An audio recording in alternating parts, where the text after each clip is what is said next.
Ross, you said there were over 600 players that you guys were talking to about 15 different teams on.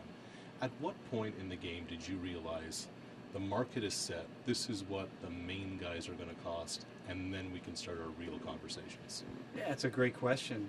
It depends on the player, it depends on which organization, but obviously with a deadline, a lot more activity and action and results come because of human nature. People are waiting for injuries or lack thereof. People are waiting for other teams to move, and the market becomes more and more defined. And ultimately, we're prepared by having those discussions in and around well over 600 players and talking well over 600 times to different organizations amongst a group of 15 to 20 of us at any given time to pivot at opportunities that presented themselves. I don't know if we could have been as opportunistic as we were today if it weren't for the work of our professional scouting department, our professional scouts, obviously. Can't say enough about the leadership of Joe Sheehan and Mike Morove and Ben Charrington and Ryan Middleman. It took a lot of leadership. It took a lot of work on their part to ensure that we were prepared for each opportunity. A couple of years ago, it's not that long ago, Zobrist gets moved at the deadline, Tulowitzki gets moved here at the deadline, then 2017 rolls around and almost mirrors free agency, where there aren't bats that are getting some big play. Is that a trend in your mind of what's happening in the industry? It's interesting. I haven't thought about it that way. I think oftentimes it's the need of a team, but I think the other factor is that in most cases it's a little bit easier to add pitching because you have 12 of them on the team, and usually you have optionable guys that maybe aren't making as large of an impact in a relief pitcher.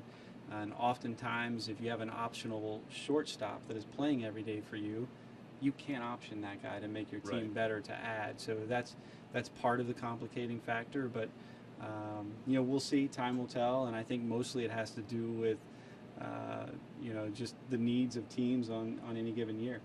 All right, let's get to it. Hernandez, already MLB Pipeline has him as the number 5 prospect in the organization. You made the point that this is a good short and long-term move.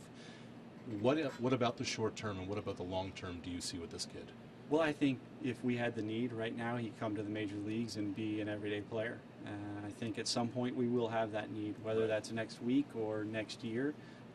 That's a very difficult acquisition to make, to just add an everyday major league player to your organization. We'll see in time if that turns out to be the case, but that was our projection, and again, we can't say enough about that as an acquisition.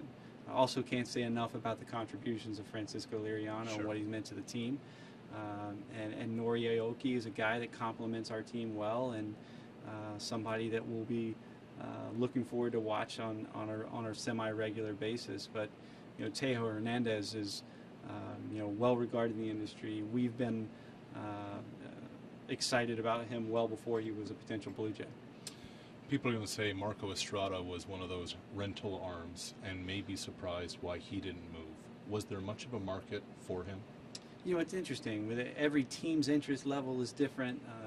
Each pitcher is different. Each situation is different. And I'm sure there's a lot of teams that would like to have Marco Estrada, but we're not in the business of making other teams better unless we're getting better. So there had to be a deal for us that we liked, and it didn't turn out to be that there was one. And we're glad he's here to help us push forward this year, and probably increases the likelihood that he could be a Blue Jay in the future. And finally, with Bautista, was there a need at all to ask him to waive the 10-5, waive that no-trade clause? With Jose, he's a guy that we certainly wanted to stay ahead of things and talk about every potential possibility. And what we did is just include him in the process and, talked about the potential scenarios that could, come to be. And there wasn't one. There wasn't one that did come to a head. But, with Jose, we remained open with him and talked about the potential of something happening, and we're glad again that Jose Bautista is still here. He'll make significant contributions moving forward. Ross, I know it's been a busy day. We appreciate the time. Thanks, man. All right, Arash. Thanks for having me.